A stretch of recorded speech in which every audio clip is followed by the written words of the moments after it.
আজ আমি কিছু ফেলে দেওয়া আনাজ খোলা থেকে কি তৈরি করি দেখো।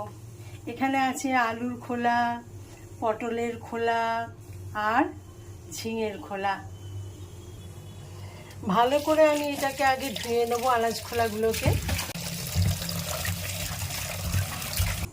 আনাজ খোলাগুলোকে আমি ভালো করে আগে ধুয়ে নিলাম। প্রেসার কুকারে অল্প নুন আর হলুদ দিয়ে এটাকে আমি সেদ্ধ করে নেব। একটাই মাত্র সিটি দেব।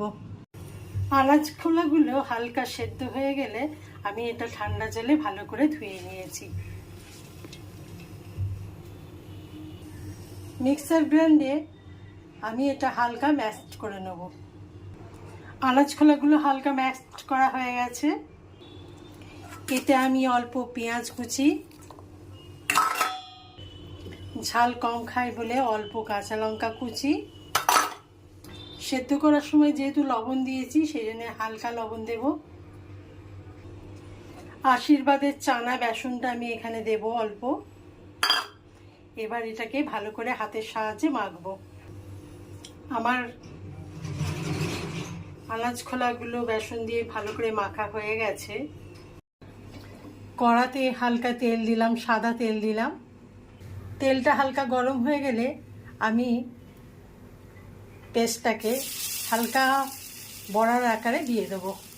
বিদেশে কিন্তু এই খোলাগুলোকে কিছুই ফেলা হয় না, আমাদের দেশেই একমাত্র আনাজ খোলা ফেলে দেওয়া হয়। তাই মাঝে মাঝে এরকম আনাজ খোলাকে ব্যবহার করে রান্না করে খেলে ভালোই লাগবে, একবার ট্রাই করে দেখতে পারো। এই আনাজ খোলাতে কিন্তু প্রচুর পরিমাণে ভিটামিন থাকে। আমার প্রায় ভাজা হয়ে এসছে বড়াগুলো। গরম ভাতে টক ডাল সাথে বড়া ভাজা দারুণ লাগবে, জমে যাবে বন্ধুরা, একবার ট্রাই করো। শুধু বলা ভুল, আমাদের এদেশে আমরা ঘটিরাই শুধু এগুলো খায় না, আনাজ খোলাগুলো।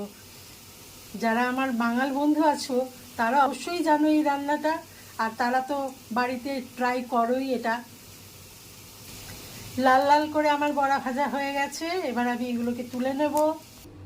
রেডি হয়ে গেছে আমার আনাজ খোলার বড়া ভাজা। গরম ভাতে জাস্ট জমে যাবে। আর ভিডিওটা ভালো লাগলে প্লিজ কমেন্ট করতে কিন্তু ভুলবে না বন্ধুরা। যারা জানো তারাও কমেন্ট করো, আর যারা জানো না তারাও কমেন্ট করো। টাটা।